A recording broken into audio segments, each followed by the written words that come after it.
बिस्मिल्लाहिर्रहमानिर्रहीम। अस्सलाम वालेकुम नाज़रीन, आप यूट्यूब चैनल देख रहे हैं। मैं इमरान खान हूँ।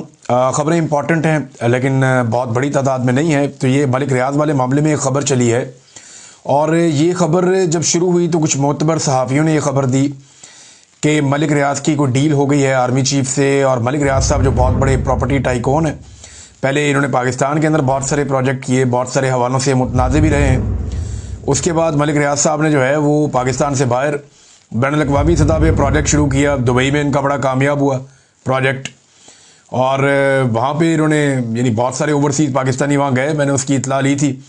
तो बड़े पैमाने पे वहाँ पे भी इन्होंने कारोबार किया। पाकिस्तान की हुकूमत इन पर बहुत दबाव डालती रही और मैं आपको बताता रहा हूँ कि मलिक रियाज़ के पास जो डाटा है वो हुकूमत के लिए बहुत काम का है। और मलिक रियाज़ साहब जो हैं वो अपने साथ साथ बहुत सारे इन्वेस्टर्स भी पाकिस्तान से बाहर लेकर चले गए। और ये जो पाकिस्तान की रियासती इदारे हैं इसको अपने लिए एक नाकामी समझते हैं कि उनकी अपनी क्रेडिबिलिटी उतनी नहीं है जितनी मलिक रियाज़ साहब ने लोगों को बहुत इन्वेस्टमेंट करवाई और बहुत सारे इन्वेस्टर हैं, उनके नंबर हैं, उनको पता है किसको क्या बेचना है। तो मलिक रियाज़ साहब जो है वो एक बहुत बड़े सेलर हैं, वो बड़ी कामयाबी के साथ अपना कारोबार करते हैं। अब उनके बारे में ख़बर ये चली कि उन्होंने कोई आर्मी चीफ से माफ़ी मांग ली है। इससे पहले भी कोई एक दो खतूत का जिक्र होता रहा। तो मलिक रियाज़ साहब ने जो ख़बर चली उसके मुताबिक उन्होंने कोई आर्मी चीफ से माफ़ी मांग ली है और कुछ चीज़ों पे वो आमादा हो गए हैं और कुछ 3000 कनाल ज़मीन जो है वो उन्होंने पेशकश कर दी है शोहदा के लिए। और कोई 1000 अरब से ज़ायद का मालियाती फ्रॉड था जो मामला तय पाए हैं। इस किस्म की खबरें चली और बहुत सारे लोगों ने फिर बाद में दावा किया जी इसके अंदर आसिफ अली जरदारी इन्वॉल्व हैं, किसी ने दावा किया इसहाक डार इन्वॉल्व हैं, कुछ लोगों ने कहा क्योंकि आर्मी चीफ के बहुत करीब हैं वो मोहसिन नकवी, तो जनाब मोहसिन नकवी इन्वॉल्व हैं। और ये मामला और डील जो है ये बताई गई कि ये पाकिस्तान के army chief field marshal Asim Munir और मलिक रियाज़ के बीच में हुई है। मामला तय पा गए हैं। खबरें तो यहाँ तक भी दी गई कि जनाब ये पहुँच जाएंगे कराची में, कुछ अर्सा इंतज़ार करेंगे, फिर ये इस्लामाबाद पहुँच जाएंगे, वहाँ पे अपने मामला तय करेंगे। तो एस्टेब्लिशमेंट के साथ मलिक रियाज़ के मामला तय हो गए। मलिक रियाज़ के एस्टेब्लिशमेंट से मामला बिगड़े कहाँ थे? देखिए मलिक रियाज़ साहब एक कारोबारी आदमी है ना, उन्होंने ओवरसीज़ पाकिस्तानियों से बहुत बड़ी इन्वेस्टमेंट करवानी थी अपने दीगर प्रोजेक्ट्स के अंदर भी, जैसे वो पाकिस्तान में करवाते रहे हैं। और ओवरसीज़ पाकिस्तानी ज़्यादातर इमरान खान के हमायती हैं। तो एक बड़ा बिजनेसमैन कभी नहीं चाहेगा कि वो लोगों की हमायत खो दे और उसका प्रोजेक्ट शुरू होने से पहले ही वो खराबी की तरफ चला जाए। तो इमरान खान के खिलाफ मलिक रियाज़ को मजबूर किया जाता था कि आप गवाही दें, आपको हम छोड़ देंगे, इमरान खान को हमने फिक्स करना है। तो ये जो है वो मलिक रियाज़ साहब ने इनकार कर दिया था। उस वक्त उन्होंने बड़े सख्त ट्वीट भी लिखे थे कि मैं ये नहीं करूँगा, मेरा बड़ा रिकॉर्ड है। वो बताते हैं कि वो मुहिब्बे वतन है लेकिन वो कंप्रोमाइज़ नहीं करना चाहते, वो झूठ नहीं बोलना चाहते, झूठी गवाही नहीं देना चाहते। इस किस्म की बहुत सारी बातें मलिक रियाज़ साहब ने निजी महफिलों में भी की, वो ट्वीट भी करते रहे, बड़ा उन्होंने अपना अज़म शो किया। लेकिन अब इस वक्त जो दावे किए गए उनकी हकीकत क्या है, कुछ चीज़ें मैं आपके सामने रखता हूँ। देखिए एस्टेब्लिशमेंट खुल के तो इस पर सामने नहीं आई, लेकिन एस्टेब्लिशमेंट ने इसके बारे में बहुत सारे लोगों को पैगामात भी दिए और जो एस्टेब्लिशमेंट के इंपॉर्टेंट लोग हैं उन्होंने बताया कि जनाब ऐसा नहीं हुआ। अब जो दावा एस्टेब्लिशमेंट की तरफ से आया है ना, वो पहले मैं आपको पढ़ के सुनाता हूँ, फिर इसके ऊपर एनालिसिस में आपको दूंगा कि एक्चुअली मुझे क्या लगता है। मलिक रियाज़ को पाकिस्तान की अदालतों में बहुत सारे कानूनी मुकदमात का सामना है। एक तो वो ये कहते हैं, दूसरा वो ये कहते हैं कि अदालती समन की तामील ना करने पर मलिक रियाज़ को इश्तिहारी मुजरिम करार दिया जा चुका है और उन्हें रेड वारंट का सामना है। नंबर 3 वो ये कहते हैं कि धोखाधड़ी फरेबी सरगर्मियों की वजह से मलिक रियाज़ रियासत और पाकिस्तान के अवाम के अरबों रुपए के मकरूज़ हैं। नंबर 4 वो ये कहते हैं कि मलिक रियाज़ के मुकदमात कानूनी हैं और उनका तदारुक भी अदालतों के पास है।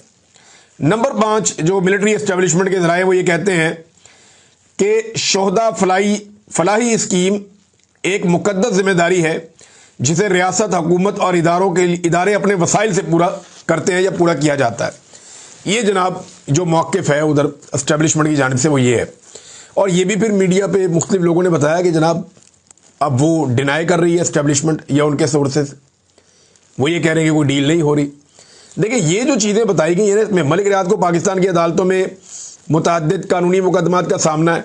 शहबाज शरीफ को भी था, जरदारी को भी था, नवाज शरीफ को भी था। किधर गए मुकदमात? दूसरा, अदालत में जनाब मलिक रियाज़ साहब इश्तिहारी हैं, मुजरिम हैं, नवाज शरीफ इश्तिहारी थे। जब वो एयरपोर्ट पे पहुंचते हैं तो अदालती अमला पहुंच जाता है एयरपोर्ट पे, जनाब आप यहाँ पे अंगूठा लगाएं, फारग हैं, आप जाएं, जाके जलसा करें, कबूतर उड़ाएं, तो मियाँ साहब चले जाते हैं। यानी इसी तरह के हालात तो नवाज शरीफ के थे। अब क्या वाकई मलिक रियाज साहब की कोई डील होने जा रही है? ये खबर मैं आपको दूंगा, मैं अपने सोर्सेज से मजीद इसको कंफर्म करूंगा, मुझे एक आधा दिन और लगेगा। लेकिन एक बात मैं आपको बताऊं, अगर एस्टैब्लिशमेंट मलिक रियाज के साथ कोई डील करती है तो ये नवाज शरीफ से की गई डील से तो बेहतर ही होगी। यानी नवाज शरीफ के साथ जब एस्टैब्लिशमेंट ने डील की तो उसमें बेइज्जती के अलावा और कुछ नहीं मिला। यानी वो खाया पिया कुछ नहीं, गिलास तोड़ा 12 ने, कुछ भी नहीं मिला। पाकिस्तान की मईशत का भी बेड़ा गर्क कर दिया, अपनी इज्जत का भी बेड़ा गर्क कर दिया, लोगों के अंदर नफरत भी पैदा कर दी, और टके की हुकूमत नहीं बनी, और आज तक डिलीवर भी नहीं कर पा रहे। समझ नहीं आ रही अब करें क्या। जबकि मलिक रियाज के साथ कोई डील करते हैं तो कुछ ना कुछ लाभ भी जाएगा। मलिक रियाज जो है वो खरबोपति आदमी है, उसके पास इन्वेस्टमेंट है, इन्वेस्टर्स हैं, प्लान्स हैं, वो कुछ ना कुछ तो देगा ही ना। ऐसा तो नहीं है कि वो खाली हाथ रखेगा। दूसरा, मलिक रियाज अब उस तरह नहीं है कि आप जाएंगे और जाके यूं उठाकर ले आएंगे। मलिक रियाज जिस मुल्क में इन्वेस्टमेंट कर रहा है या वहाँ पे उनके कारोबार हैं तो वहाँ की हुकूमत के साथ भी उनके ताल्लुकात हैं, और मेरी इंफॉर्मेशन के मुताबिक मलिक रियाज के ताल्लुकात एक नहीं 2-3 हुकूमतों के साथ हैं। और अगर कोई डील हो रही है, फर्ज करें अगर कोई डील हो रही है, अव्वल तो ये डिनाई कर रही है एस्टेब्लिशमेंट कि डील नहीं हो रही, खबर निकल आएगी, पता चल जाएगा। लेकिन अगर तो कोई डील हो रही है तो फिर एक बात आप ज़हन में रखें कि इसमें फिर जो गारंटर है वो पाकिस्तान के अंदर नहीं हो सकता। ये जिन लोगों के नाम लिए जा रहे हैं ना, आसिफ जरदारी, तो मोहसिन नकवी, तो इसहाक डार, ये लोग कुछ नहीं बेचते। अगर मलिक रियाज का और फील्ड मार्शल के बीच में कोई गारंटर होगा तो वो कोई बाहर बड़ा आदमी होगा, पाकिस्तान के अंदर नहीं होगा। ये मैं आपको यकीन से इसलिए कह सकता हूं कि मैं इस कैपेसिटी को जानता हूं और मुझे आइडिया है कि कौन कहां डील करता है और कौन कहां से कंट्रोल होता है। बहरहाल कोई डील है या नहीं है, एक आधे दिन में चीजें क्लियर हो जाएगी। जो सहाफियों ने खबर दी वो तो अपनी खबर के ऊपर पक्के हैं, और उनमें कुछ ने ये भी दावे कर दिए या ऐसी बातें भी कर दी कि मलिक रियाज अब गवाही देंगे जिन्हें इमरान खान के खिलाफ। वो भी कह रहे हैं, दावे कर रहे हैं लोग कि जनाब जो गवाही उन्होंने नहीं दी वो अब गवाही दे सकते हैं इमरान खान के खिलाफ अपनी जान छुड़ाने के लिए एस्टेब्लिशमेंट से। तो क्या वाकई ऐसा हो सकता है? कुछ भी कहना अभी का भलस वक्त है। लेकिन आ जाए अगली खबर की तरफ। एक और बड़ी इंपॉर्टेंट खबर है और वो है फाटा वाला मामला। ये बहुत ही इंपॉर्टेंट है। इस मामले के ऊपर पाकिस्तान तहरीक इंसाफ ने एक प्रेस कॉन्फ्रेंस भी की है और सारी तफसीलात अवाम के सामने रखी हैं। पीटीआई के रहनुमा ने कहा कि हम वफाकी हुकूमत से मुतालबा करते हैं कि फाटा के लिए अमीर मुकाम की कन्वीनियरशिप में जो कमेटी बनाई गई है उसको तहलील कर दिया जाए। कमेटी बनाना वफाक की सूबे में दखल अंदाजी के मुतरादिफ है। मैंने डाटा आपको बताया था, 13 में से 11 सीटें एमपीएस की जो हैं वो फाटा में पीटीआई की हैं। ऐसा नहीं है, वो अभी इस खबर के अंदर मैंने देखा कि 17 में से 14 एमपीएस पीटीआई के हैं। तो ये तो बहुत बड़ी तादाद है, ये तो लगभग 85% से ज़्यादा है। तो इतनी बड़ी तादाद में एक जमात की नुमाइंदगी है, 85% से ज़्यादा एक सूबे में, तो आप उस जमात को दीवार के साथ कैसे लगा सकते हैं? आप ऐसा कर ही नहीं सकते, उस जमात को आप दीवार के साथ लगा ही नहीं सकते। वहां का फैसला तो वहां की जमात करेगी, वहां के लोग करेंगे। अब ये जो प्रेस कॉन्फ्रेंस हुई, पाकिस्तान तहरीक इंसाफ के सीनियर लोग इसमें मौजूद थे।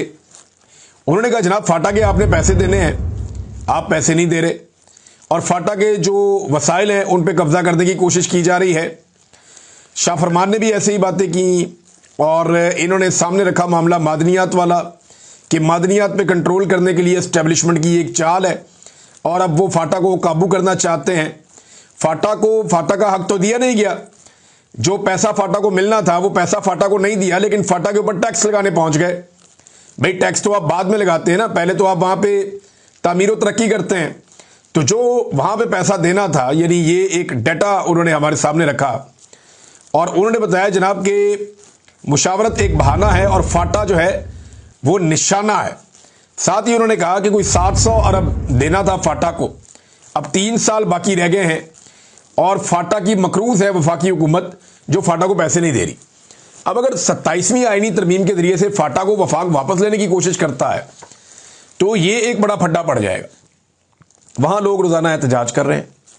फाटा में कल भी लोग निकले और पता चल रहा है कि अभी फर्दर और लोगों ने एहतजाज करने हैं। तो कबायली इलाकों में बार बार लोग निकलते हैं, बड़ी तादाद में निकलते हैं, निकल कर एहतजाज करते हैं, आवाज उठाते हैं, लेकिन पाकिस्तान का कोई एक मीडिया भी एक टिक्कर भी नहीं चलाता। यानी वहां पे ड्रोन हमला होता है, मीडिया पहले पूछता है, इजाजत लेता है, फिर एक खबर चलाता है गोलमोल करके। वहां पे लोगों का कत्लेआम हो जाता है, पाकिस्तान का मीडिया खबर नहीं चलाता। वहां पे लोगों के हकूक छिन जाते हैं, मीडिया खबर नहीं चलाता। वहां पे हजारों लोग इकट्ठे होते हैं अपना हक मांगने के लिए, चाहे वो गिलगित बल्तिस्तान में होते हैं, चाहे फाटा में होते हैं, पाकिस्तान का मीडिया खबर नहीं चलाता। कश्मीर के अंदर पाकिस्तान में बेशुमार एहतजाज हुआ, कश्मीरियों ने बहुत एहतजाज किया, पाकिस्तान का मीडिया खबर नहीं चलाता। क्या पाकिस्तान जो है वो इस्लामाबाद और लाहौर का और चंद शहरों का नाम है या कराची का नाम है? बाकी कोई और शहर जो है वो पाकिस्तान का हिस्सा नहीं है, या कोई और इलाके पाकिस्तानी मीडिया के मुताबिक पाकिस्तान का हिस्सा नहीं है? ये पाकिस्तान की एस्टेब्लिशमेंट डिसाइड करती है कि किस खबर को उठाना है और किस खबर को दबाना है। तो ये जो फाटा वाला मामला है बड़ा हसास है। इस पे जो स्टेटमेंट दिया सुहेल खान अफरीदी ने, ये भी कबायली इलाके से ही MPA मुंतखब हुए हैं, उन्होंने कहा जी पाकिस्तान की तबाही की जो असल वजह है ना, जिसका जो काम है वो कर नहीं रहा। हिफाजत करने वाले जो हैं वो लेक्चर देते फिर रहे हैं, इंसाफ देने वाले जो हैं वो चिट्टों का इंतजार कर रहे हैं कि चिट आएगी लिख के तो उसके मुताबिक फैसला दूंगा मैं, और जो लेजिस्लेशन करने वाले या कानून साजी करने वाले अरकान असम्बली हैं वो बूट पॉलिश करते फिर रहे हैं, उनको इसके अलावा कोई काम नहीं है। तो जब तक सारे लोग अपना काम नहीं करेंगे तब तक पाकिस्तान की सूरत बेहतर नहीं करेगी। फटा के लोगों से किए हुए वादे पूरे किए जाएं, ये मुतालबा उन्होंने किया। नाज़रीन, इमरान खान साहब के बेटे ने एक और ट्वीट किया है, और ये कासिम खान है, इमरान खान का बेटा, और इसने ट्वीट किया है, इसे बहुत सारे लोगों ने शेयर किया। बिल्कुल एक अकाउंट जो है वो इतना को पुराना अकाउंट नहीं है, लेकिन जो ट्वीट है वो मैं आपको बता देता हूँ कि उसने अंग्रेजी में ट्वीट किया, उर्दू में एक्चुअली वो क्या कह रहा है। उन्होंने कहा जी मेरे वालिद साबिक वज़ीर आज़म इमरान खान 700 दिन से ज़्यादा हो गए हैं वो जेल के अंदर कैद तन्हाई में है। उन्हें अपने वकला तक से नहीं मिलने दिया जा रहा, रसाई नहीं दी जा रही, उन्हें उनके ख़ानदान से नहीं मिलवाया जा रहा, हमारे से, उनके बच्चों से, फैमिली से बिल्कुल उन्हें मुनक़ता कर दिया गया है। यहाँ तक कि उनके ज़ाती डॉक्टर को भी मिलने की इजाज़त नहीं दी जा रही, जेल में दाखिले की इजाज़त नहीं दी जा रही। ये नाइंसाफ़ी है। ये एक ऐसे शख्स को अकेला कर रहे हैं, अलग थलग कर रहे हैं और उसको तोड़ने की कोशिश कर रहे हैं और दानिस्ता कोशिश कर रहे हैं, जो कानून की हुक्मरानी, जमहूरियत और पाकिस्तान के लिए डट कर खड़ा है। ये जनाब इमरान खान साहब के बेटे ने ट्वीट किया, और उसका रीज़न जो है वो यही है कि उन्हें यह लगता है कि अब उन्हें आवाज़ उठानी पड़ेगी। पाकिस्तान तहरीक इंसाफ भी कोशिश करती रहती है, आवाज़ उठाती रहती है, लेकिन कोई ऐसा कंक्रीट पाकिस्तान तहरीक इंसाफ की जानिब से अब बड़ी मुहिम नहीं चलाई गई, कोई ऐसी चीज़ नहीं की गई कि कंटिन्यूसली ये पढ़ जाते निज़ाम को और ये कहते कि इमरान खान के ऊपर जो जाली मुकदमात हैं वो ख़त्म किए जाएं। इनके पास एक सूबे में हुकूमत है, इसके बावजूद ये कुछ भी नहीं कर पा रहे, बल्कि ऐसा लगता है कि शायद उनके पास कोई रास्ता नहीं है। और रास्ता एक ही है नाज़रीन, कि पूरे पाकिस्तान को बाहर निकालने का बंदोबस्त करें। सारा का सारा पाकिस्तान तंग है। तहरीक इंसाफ को इमरान खान की क़यादत में, चाहे वो जेल में बैठे हैं, ये अनाउंस करना चाहिए कि सारा पाकिस्तान राशन इकट्ठा कर ले पहले, और जब राशन इकट्ठा हो जाए तो फिर पूरा पाकिस्तान बंद कर दें। और जो लोग राशन नहीं खरीद सकते, जो लोग खरीद सकते हैं, वो उनको भी लेकर दें। एक दूसरे का बंदोबस्त करें, मिलकर राशन इकट्ठा करें सारे पाकिस्तानी, और उसके बाद एक डेट दे दें कि इस डेट तक आप अपना अपना राशन इकट्ठा करें और फिर बंद करें पूरे मुल्क को। ये वो हिकमत अमली है जो पाकिस्तान तहरीक इंसाफ में डिस्कस भी हुई है मल्टीपल टाइम। और अगर ये पूरे मुल्क को बंद करने में कामयाब हो गए, यानी लोग निकले और अपनी सड़कों पे और गलियों में और बाहर आकर चौराहों में बैठ गए, तो ये निज़ाम लोगों के सामने घुटने टेक देगा। इनके पास कोई और चारा ही नहीं होगा। और अगर ये कहेंगे कि हम एक हफ्ते के लिए बंद कर रहे हैं पूरा पाकिस्तान, और उसके बाद अगले मरहले में हम कुछ और बताएंगे, तो ये रियासत का सांस बंद होना शुरू हो जाएगा। क्योंकि अवाम का मुकाबला कभी भी कोई फोर्स नहीं कर सकती। अगर अवाम महदूद तादाद में पहुंचे, किसी एक जगह जाना चाहे, तो ऑप्शंस होते हैं ताकतवर लोगों के पास। लेकिन लोग अपने अपने घरों में, अपने अपने इलाकों में बहुत ताकतवर होते हैं। अगर वो अपने अपने एरियाज में निकल कर बैठ जाते हैं और पूरे मुल्क को बंद करने की कोशिश करते हैं, देखें वोट तो इमरान खान का इतना है, सपोर्ट भी इमरान खान की बहुत बड़ी है। अब उसको चैनलाइज कैसे किया जाता है, लोग एक्टिवेट कैसे होते हैं, ये एक बड़ा सवाल है। और अगर लोग एक मरतबा, यानी एक मरतबा लोगों ने हल्ला मारना है, एक मरतबा पाकिस्तानियों को हिम्मत करनी पड़ेगी, और ये जो एस्टेब्लिशमेंट का जिन है ये पक्का पक्का बोतल में बंद हो जाएगा। और इसको अगर इस वक्त कोई बोतल में बंद कर सकता है तो वो इमरान खान है। देखें बाकी सियासतदानों का भी इसमें रोल होगा, लेकिन वो रोल प्ले करने के लिए तभी सामने आएंगे जब उन्हें एतबार होगा कि ये जिन अब बोतल में बंद होने वाला है। नवाज शरीफ, शहबाज शरीफ, जरदारी, बिलावल, ये फजल रहमान, ये सब डरे हुए हैं। ये इमरान खान से भी डरते हैं, ये एस्टेब्लिशमेंट से भी डरते हैं, और ये तमाशा देख रहे हैं कि इनमें से जो जीतने लगेगा उसके साथ बात कर लेंगे हम। तो अभी तो एस्टेब्लिशमेंट का पलड़ा भारी है, तो ये सारे एस्टेब्लिशमेंट के साथ खड़े हैं। लेकिन जिस दिन अवाम निकल आई, ये इमरान खान से जाकर मिलेंगे और से कहेंगे बैठो बात करते हैं, हम आपके साथ मिलकर एस्टेब्लिशमेंट का जिन बोतल में बंद कर देते हैं, और एस्टेब्लिशमेंट उस दिन की लूजर होगी। तो ये सारे इंतजार कर रहे हैं। डिपेंड करता है पाकिस्तानी अवाम के ऊपर कि वो किस शिद्दत के साथ खड़ी होती है। नाज़रीन, ने खबर चलवाई गई, बड़ी प्रमोशन वगैरह हुई मरियम नवाज के बेटे जुनैद सफदर साहब की। उनका एक चलान हुआ है। कुछ खबरें ये चलाई गई कि उनका जो रोका गया, चलान किया गया, तो उन्होंने निकल के शाबाश दी ट्रैफिक वाले को। भाई क्यों शाबाश दी? बरतानिया में अगर चलान हो जाए, पुलिस वाले को उतर के शाबाश देंगे आप? वो तो अपना काम कर रहा है, उसको शाबाश आप किस बात की दे रहे हैं? यानी आप इतने ताकतवर हैं, आप इतने बड़े खुदा बन गए हैं कि आपका अगर चलान कोई कर रहा है तो आप शाबाश देंगे उसे उतर के, जनाब आपने बड़ा कमाल काम किया है, मेरा चलान कर दिया। ऐसे तो नहीं होना चाहिए, ये तो तकब्बुर है। अब देखें ना, ये मैं जाती तौर पे जानता हूं कि इनका चलान कैसे हो सकता है। जाती तौर पे कैसे जानता हूं मैं बताता हूं। मैं मॉडल में ही रहता था। दाएं जानिब से जो सड़कें हैं वहां पे शहबाज शरीफ के और उनकी पूरी फैमिलियों के 7-8 घर थे। आगे शहबाज शरीफ ने और हमदा शहबाज ने अपना बड़ा एक नया घर बनाया हुआ था। ये जहां मेरा घर था, ये वहां से गुजर के जाते थे अक्सर, और वहां जो ट्रैफिक वार्डन थे उनसे हमारा ताल्लुक था। हम उनके साथ कभी वो आ जाते थे हमारे पास, गर्मी के अंदर परेशान थे तो पानी शानी पी लेते थे, हमारे पास रुक जाते थे, और अफ्तारी देने के लिए कभी कभी हम उन्हें जाते थे वहां पे सड़क पे। तो उनसे मेरी बातचीत होती थी वार्डन से, और कई दफ़ा जब रास्ता बंद होता था हम उनसे पूछते थे, वो बताते थे जनाब कोई बेगम साहिबा इनकी जा रही है शॉपिंग करने के लिए। भाई इनके घरों की खवातीन शॉपिंग करने के लिए जाएं तो रास्ते बंद हो जाते थे, बच्चे कहीं पढ़ने के लिए या खेलने के लिए जाएं तो रास्ते बंद हो जाते थे, ये एयरपोर्ट के लिए निकलें तो रास्ते बंद हो जाते थे। इनको हमेशा रूट मिलता है। ऐसा नहीं है कि वजीर आला वाला या वजीर आजम वाला रूट मिलता है, लेकिन इनको रूट मिलता है कि इनकी अनाउंसमेंट होती है कि ये आ रहे हैं, लिहाजा दोनों तरफ की ट्रैफिक को थोड़ा सा मैनेज करके इनको फटाफट निकाल दें, इनको तकलीफ ना हो, तो इनका चलान होगा। वो सवाल ही पैदा नहीं होता। मैं मानता ही नहीं इस बात को, इसलिए कि मैंने अपनी आंखों के सामने देखा है सारा कुछ होते हुए। भाई अगर इतना ही इंसाफ और कानून का बुखार चढ़ा हुआ है इन्हें, तो मैं एक खबर बता देता हूं ना। ये जाली खबर चला दी कि जनाब मरियम नवाज के बेटे का चालान हो गया। कमाल इंसाफ और कानून चल रहा है जनाब पाकिस्तान में। ये देखें खबर, मैं आपको एक खबर देता हूं, इस खबर को आप देखें कि गुज़िश्ता रात एक कम उम्र ड्राइवर ने तेज रफ्तार गाड़ी से 3 लोगों को कुचल दिया था। यह परसों रात की बात है। एक बिल्कुल कम उम्र ड्राइवर था, मुबैना तौर पे फैजान शेख साहब ने यह खबर लगाई हुई है। तो उनकी जो तेज रफ्तार गाड़ी थी उसने 3 लोगों को कुचल दिया था, और आज एक वीडियो उन्होंने शेयर की है जहां पे लोग एक थाने के अंदर मौजूद हैं, और थाने में आकर वो पंजाब पुलिस के एहलकारों से कह रहे हैं कि वो बच्चा किधर गया जिसने गाड़ी के नीचे कुचला था, वो किधर है। फिर वो पूछ रहे हैं जनाब के आपने बच्चे को किधर भेज दिया। फिर कह रहे हैं जनाब जो बंदा है उसका पोस्टमार्टम आप क्यों नहीं कर रहे, 8 घंटे से ज्यादा गुजर गए, उसका पोस्टमार्टम नहीं कर रहे। ये है पंजाब में रूल ऑफ लॉ।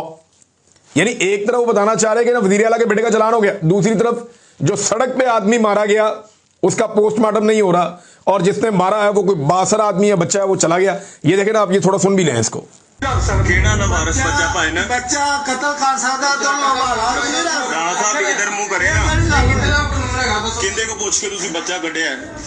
ये वो पूछ रहा है पंजाबी में कि किससे पूछकर आपने वो बच्चा निकाला है जिसने रात को बंदा मारा है। पूरी मीडिया तो चलता पे इधर वे सारे मीडिया पे चल रहा है, सोशल मीडिया वगैरह पे। गल करो ना सारे किंदे कहते बंदा कटिया जी। सर मेरी तरफ देखकर बात करें, आपने किसके कहने पर वो बंदा निकाला है? क्यों करा सर? ये कैमरा आप बंद कर दे, पुलिस वाला ये कह रहा है। उसने कहा जी मैं क्यों कैमरा बंद करूं? सुबह दे बंदे दलील हो रहे, पोस्टमार्टम नहीं हो रहा सर। सुबह से बंदे यहाँ पे दलील हो रहे हैं और पोस्टमार्टम नहीं हो रहा जो लाश है। पोस्टमार्टम क्यों नहीं हो रहा? पोस्टमार्टम नहीं होया। पुलिस वाला कह रहा है कि जाओ यार चले जाओ इधर से। वो कह रहे जी पोस्टमार्टम नहीं हुआ, क्यों नहीं कर रहे आप? टाइम देखो की हो रहा है, टाइम देखें क्या हो रहा है, पोस्टमार्टम नहीं कर रहे। एडे रिलैक्स जा रहे हो तुसी।